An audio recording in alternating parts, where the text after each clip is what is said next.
Well, good afternoon, brethren.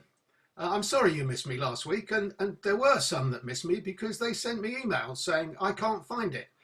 Well, I should be in Barbados still. I'm not back till Wednesday, so I took the weekend off. I sat in the garden with a beer and enjoyed myself. Today I want to talk to you about several things. Firstly, it's that time of the year when you are expecting, if you're eligible, either a letter of first appointment or a letter offering you promotion. Well, this year we've delayed it slightly, but I am now, and my Collars Committee are now in possession of the folders with all the forms and the recommendations of your visiting officer for us to go through. And I am probably going to do that on Friday morning with my small team. So hopefully then you'll get a letter offering you an appointment of some sort, and I think you'll be very happy having looked through the original forms.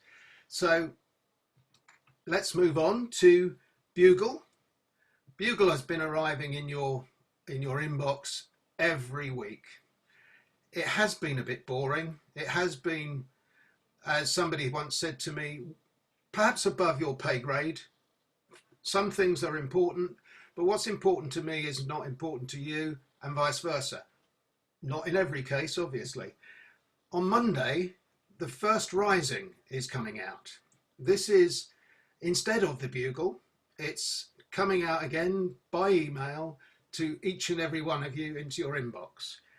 The good news about that is it's going to talk about practicalities, and it's only going to come once every 3 weeks. Practicalities I hope it will cover, perhaps to do with COVID-19 and when we can resume. Because if you're listening to the daily updates from the government, who are now, as you know, gradually releasing the lockdown, I'm far more optimistic today than I was 2 weeks ago when I last spoke to you. At that time, I was still thinking perhaps a year, May next year, because if we're talking about vaccines, then that's perhaps how long it's going to take. So I'm optimistic that perhaps we're on track to get back probably just in time for our annual general meeting at Sherborne at the end of October, hopefully.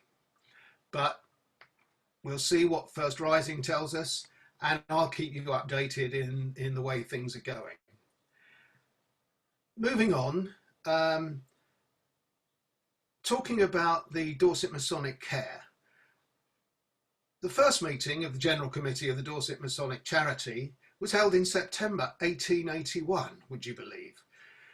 It records slightly in excess of £1,000 raised by donations from the Masons at that time.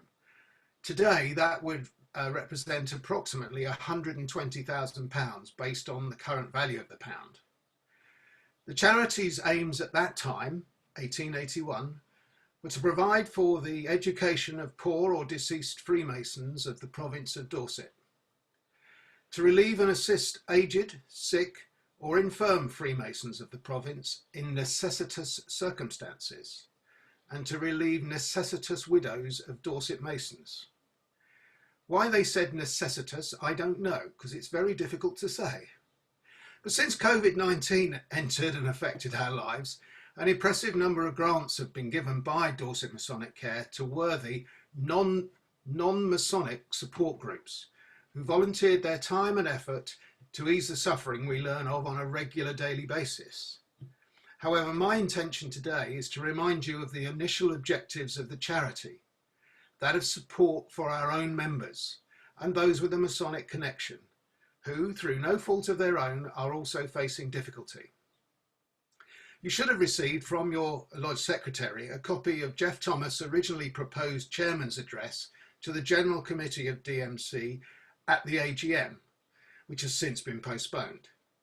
In it, he summarised much of the assistance they can offer to the extent that I personally don't feel I need to repeat it. Just consider that what you have contributed to is your fund, and you have a right to use it on your behalf and that of your family, as and when the justifiable need arises. Consider also that the DMC has no means of identifying those in difficulty. DMC role is limited to reacting to requests for help, not identifying them. How can they know that restrictions on your employment are creating problems for you? How can they know that your savings are at an uncomfortably low level, that your financial commitments are overwhelming and you are unable to adequately finance even a modest lifestyle for your household at the moment? You may even have other problems not financially related.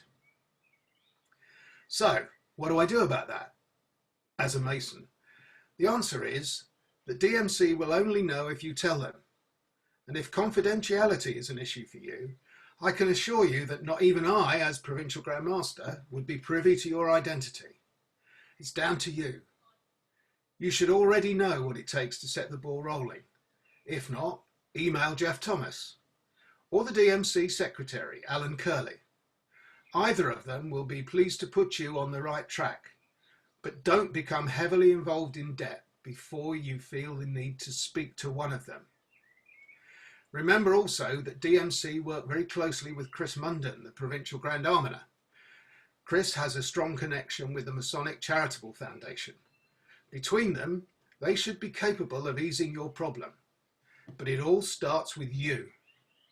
So to summarise, don't suffer in silence. Talk to them either personally or via your lodge almoner. You have kept faith with Dorset Masonic Care by way of your donations, and Jeff promises to do all that they can in return. Remember the old saying, charity begins at home, and this, brethren, is home. Lastly, I'm sure you're impressed by my NHS Freemasons t-shirt, so wonderfully designed by a member of our province. I'll let you know next week because how many we've sold and how much has been raised for NHS charities. I sent out the video that you may have seen concerning the delivery to me to some of my Masonic friends in other provinces. This has prompted a flurry of orders from them. So Mike Parks, who's our logistics man, and I are working closely together. He did have some spares, but I'm gradually working my way through them because he didn't order that many. So hopefully we'll start to see our Masonic t-shirts in and around the province. That's all from me today, brethren. Until next week, or until we meet again, keep safe, keep well, and keep smiling.